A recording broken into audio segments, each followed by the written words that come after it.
ওম নমো শিবায়।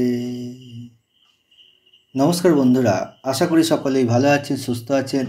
ঈশ্বরের কাছে সকলের জন্য শুভকামনা প্রার্থনা করে ঈশ্বর যেন আপনাদের সকলকে ভালো রাখেন, সুস্থ রাখেন এবং সর্বোপরি আপনাদের সকল মনোবাঞ্ছা পূর্ণ করেন।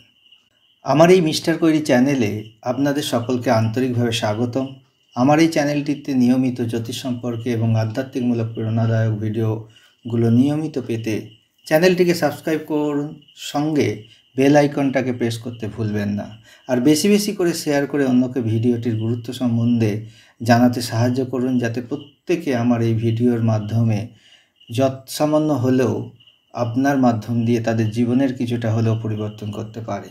মানুষ হয়ে মানুষের উপকার করাও কিন্তু ঈশ্বরের প্রতি শ্রদ্ধা জানানোর একটি অন্যতম প্রচেষ্টা, তাই এই প্রচেষ্টাকে ব্যর্থ হতে অবশ্যই দেবেন না।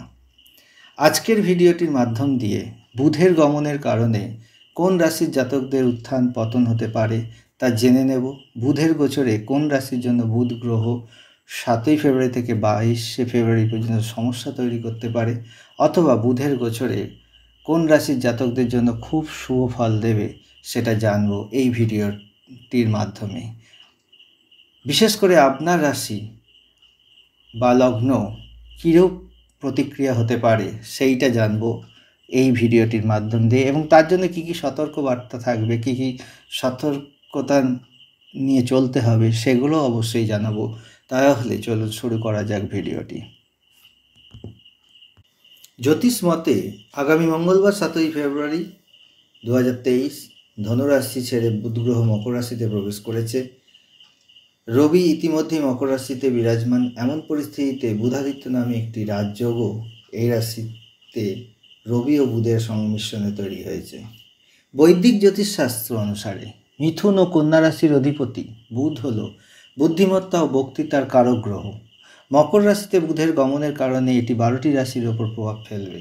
তাই বুধের এই গমনের কারণে 12টি রাশির জাতকদের উপর উত্থান এবং পতন দুই হতে পারে। বুধ ট্রানজিট কর্মজীবন, অর্থ এবং বক্তৃতা বা বাক ক্ষমতাকে প্রভাবিত করে। তাই গ্রহ পরিবর্তনের দিক থেকে ফেব্রুয়ারি মাসটি খুবই গুরুত্বপূর্ণ। এই মাসে বুধ, শুক্র এবং রবি এই গ্রহগুলি রাশি পরিবর্তন করবে। অন্যদিকে রবি ইতিমধ্যেই মকর রাশিতে উপস্থিত রয়েছে এবং 7ই ফেব্রুয়ারি 2023 তারিখে বুধ গ্রহটিও রাশি পরিবর্তন করেছে। এইভাবে শনির মকর রাশিতে বুধ এবং সূর্যের সংমিশ্রণে বুধাদিত্য যোগ তৈরি হয়েছে, যা সমস্ত 12টি রাশিকে প্রভাবিত করবে। অন্যদিকে এই বুধাদিত্য যোগ বিশেষ করে 5টি রাশির জন্য অত্যন্ত শুভ ফল দিতে চলেছে, আর বাকি 7টি রাশিগুলোর কপালে একটু হলেও ভাঁজ পড়বে। তাহলে দেখে নিই আপনার রাশিতে কি পরিবর্তন আনতে চলেছে। আপনার রাশি যদি মেষ রাশি হয়, তাহলে মকর রাশিতে বুধাদিত্য যোগের গঠনে মেষ রাশির জাতকদের জন্য শুভ প্রমাণিত হবে, শুভ ফল দেবে। বিশেষ করে যারা চাকরি করার চেষ্টা করছেন, নতুন চাকরি খোঁজার চেষ্টা করছেন, বা কর্মস্থলে বিভিন্ন ধরনের সমস্যা চলছে, তাদের জন্য এই মাসটা খুবই ভালো।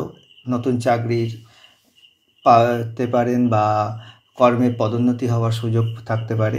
কেরিয়ারে বড় সুযোগ পেতে পারেন। ব্যবসায়ীদের জন্য সময়টাও খুবই অনুকূল থাকবে।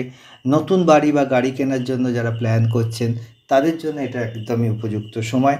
এছাড়াও এই সময়কালটাতে আয় বৃদ্ধি ঘটবে, আপনাদের কর্মে উন্নতি দেখা যাবে, স্বাস্থ্যোন্নতি অনেকটা হবে, মনের জোর বাড়বে এবং শত্রুহানিও হবে।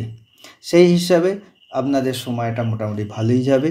আজকের মতো এখানেই বক্তব্য শেষ করছি। নমস্কার, ভালো থাকবেন, সুস্থ থাকবেন, এই বলে আজকের ভিডিওটা এখানেই শেষ করছি। ফিরে আসবো আগামী দিনে এরমই কোনো ভিডিও নিয়ে।